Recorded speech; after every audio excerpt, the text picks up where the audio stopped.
आप देख रहे हैं तेज खबर 24 और मैं आपके साथ अंशिका सिंह। तेज खबर 24 में इस वक्त रीवा जिले के लौर थाना क्षेत्र से बड़ी खबर आ रही है, जहां सराफा व्यापारी के ऊपर आधा दर्जन बदमाशों ने प्राण घातक हमला कर लूट की वारदात को अंजाम देकर फरार हो गए हैं। घटना की सूचना पर मौके पर पहुंची पुलिस ने घायल सराफा व्यापारी को उपचार के लिए रीवा के संजय गांधी अस्पताल में भर्ती करा दिया है, जबकि बदमाशों की तलाश के लिए घेराबंदी की गई है।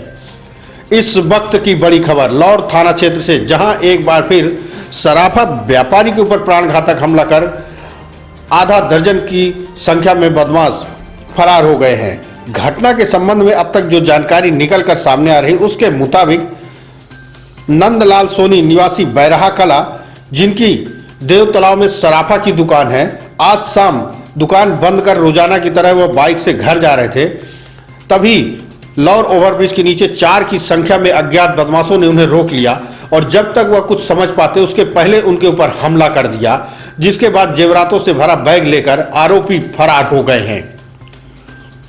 नंदलाल सोनी ने बताया कि एक बाइक में 2 युवक दुकान के पास से ही उनका पीछा कर रहे थे और जैसे ही वह ओवरब्रिज के नीचे पहुंचे तो वहां 4 की संख्या में अंधेरे में पहले से बदमाश खड़े थे, जिन्होंने उनके ऊपर अचानक हमला कर दिया और जेवरातों से भरा बैग लेकर फरार हो गए हैं। नंदलाल की माने तो बदमाशों ने उनके पास से 10 किलो चांदी और 200 ग्राम सोने की लूट की वारदात को अंजाम दिया है। हम आपको बता दें, लौर नईगढ़ी और मऊगंज थाना क्षेत्र में बीते कुछ माह के दौरान लगातार बाइकर्स गैंग द्वारा लूट की वारदातों को अंजाम दिया गया है। इसके बावजूद भी पुलिस अब तक एक भी वारदात का खुलासा नहीं कर पाई है, जिसके चलते बदमाशों के हौसले इतने बुलंद हो गए कि थाना से महज आधा किलोमीटर की दूरी पर सराफा व्यापारी के ऊपर प्राण घातक हमला कर लूट की वारदात को अंजाम देकर फरार हो गए हैं। फिलहाल घायल नंदलाल सोनी का उपचार रीवा के संजय गांधी अस्पताल में किया जा रहा है। तो यह है इस वक्त की बड़ी खबर रीवा जिले के लौर थाना क्षेत्र से, जहां सराफा कारोबारी के ऊपर प्राण घातक हमला कर आधा दर्जन की संख्या में बदमाश लूट की वारदात को अंजाम देकर फरार हो गए हैं। की घटना हुई, क्या पूरा मामला किस तरह का आपको जानकारी हो सकता है? सर, मेरी ज्वेलरी शॉप की दुकान है देवतलाव में, कपड़ा मार्केट में। हम लोग शाम को डेली बंद करके घर चले जाते हैं बहरा कला सिमरिया में।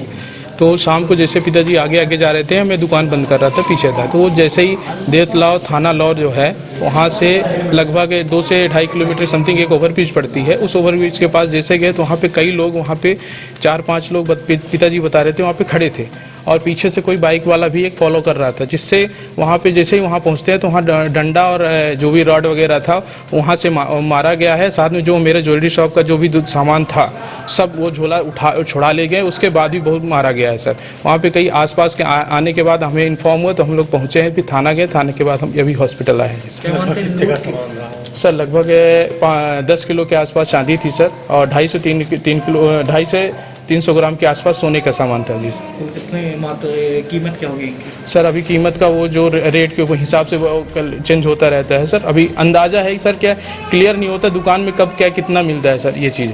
तो अंदाज़ा ये चीज़ इतना तक लगभग है। किसी पे शक आप लोग? नहीं सर, हम लोग शाम को अंधेरे में थे सर, ओवरब्रिज के नीचे बिल्कुल अंधेरा था, ना किसी का चेहरा देख पाए तो शक कहाँ से कर सकते हैं सर। कई लोग इतना खड़े थे, वहाँ पे राड भी पाया गया है वहाँ पे। और मैं इनको लेके चला आया राड के, वहाँ भी हम लोग देखे बस थे, वहाँ से हम चले आए हैं। अब बाकी 100 नंबर गई है, उससे पहले हम लोग आ गए थे वापस।